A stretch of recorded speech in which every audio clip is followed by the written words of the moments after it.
Ya, halo semuanya. Di video ini gue mau ngejelasin materi yang masuknya itu ke materi fundamental logika, yaitu tentang hubungan sebab akibat.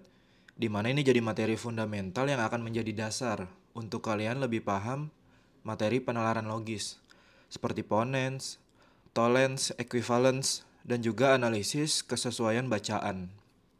Gitu. Ya, dalam logika hubungan sebab akibat, nanti ada istilah yang mungkin baru kalian ketahui nih, yaitu ada yang namanya antecedent dan konsekuen. Yang nantinya ini kita gunakan untuk menggambarkan hubungan antara dua pernyataan dalam sebuah implikasi yang logis gitu. Nah, yang pertama nih, antecedent ini dalam bahasa Inggris dia pada dasarnya memiliki makna yaitu yang mengawali atau sinonim juga dengan yang mendahului gitu. Nah, antecedent ini dia bagian dari sebuah pernyataan yang menunjukkan kondisi awal yang bisa kita sebut penyebabnya gitu. Sebab biasanya antecedent ini mewakili kondisi awal yang diperkenalkan dengan klausa ya jika gitu. Walaupun nanti akan ada lebih banyak lagi ya gitu. Klausa-klausa yang bisa kita gunakan untuk menggambarkan antecedent ini dan konsekuen. Nah, yang kedua nih, konsekuen itu memiliki arti dia itu akibat, konsekuensi gitu. Nah, konsekuen ini adalah bagian yang nantinya menunjukkan hasil atau akibat yang akan terjadi jika antecedennya itu terpenuhi. Secara umum, konsekuen adalah klausa yang nantinya diikuti atau diawali kata maka gitu. Jadi jika dan maka biasanya ya dalam sebuah pernyataan. Nah, bentuk logis antecedent dan konsekuen secara simbolik gitu.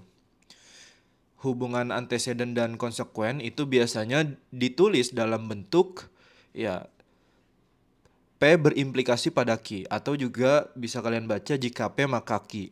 Di mana P ini adalah antecedent yaitu penyebab atau kondisi awal dan Q adalah ya konsekuen yaitu akibat atau hubungan yang dihasilkan gitu. Jika P-nya itu terpenuhi atau antecedent.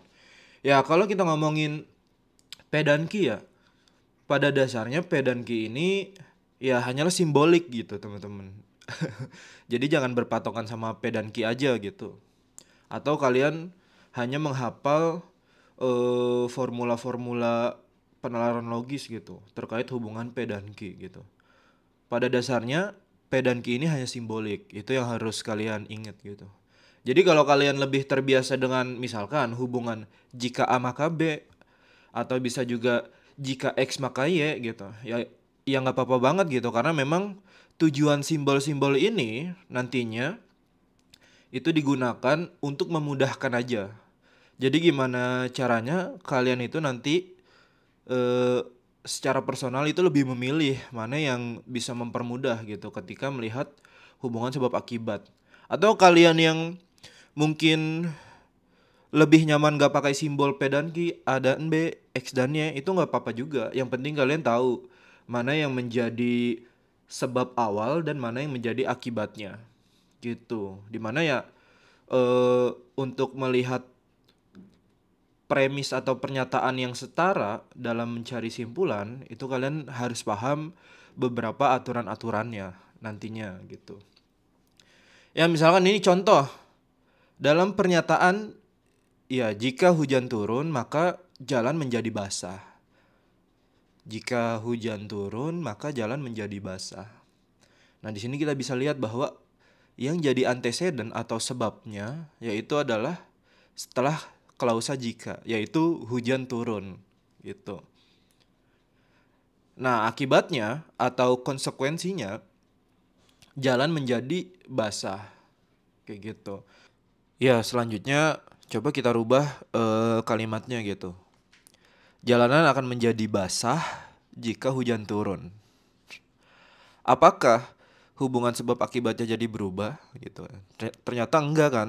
Sebabnya itu tetap hujan yang turun, akibatnya itu tetap jalanan menjadi basah gitu.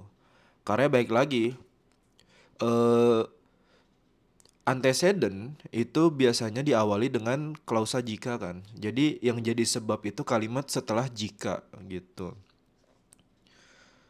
Ya, hubungan antara antecedent dan konsekuen ini itu tidak selalu mencerminkan sebab akibat yang secara langsung ada dalam dunia nyata kita gitu. Atau dalam realitas keseharian kita. Ya, melainkan hanya hubungan logis yang memang harus kita yakini kebenarannya. Misalkan ada premis nih di sebuah soal atau pernyataan. Jika ikan bisa terbang, maka bulan akan berwarna biru. Nah, secara realitas kan mungkin ini nggak logis gitu, karena ikan yang nggak bisa terbang dan bulan warnanya nggak akan jadi biru gitu. Nah, tapi secara logis dalam hubungan antecedent dan konsekuen, ini adalah eh, informasi yang logis, yang valid, karena mengikuti ya bentuk implikasi jika P maka Q gitu. Walaupun secara masuk akal dia nggak nyata gitu kan. Gitu. Jadi kita harus membedakan mana yang eh, realitas kita ataupun apa yang harus kita yakini kebenarannya dalam sebuah premis.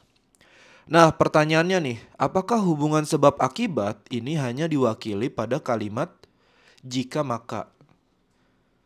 Apakah masih ada klausa atau kalimat lain gitu? Atau mungkin kita bisa sebut ini konjungsi sebab akibat gitu. Ternyata enggak kan? Masih banyak lagi nanti yang bisa kita bahas terkait klausa atau kalimat apa yang nantinya menggambarkan konjungsi hubungan sebab akibat.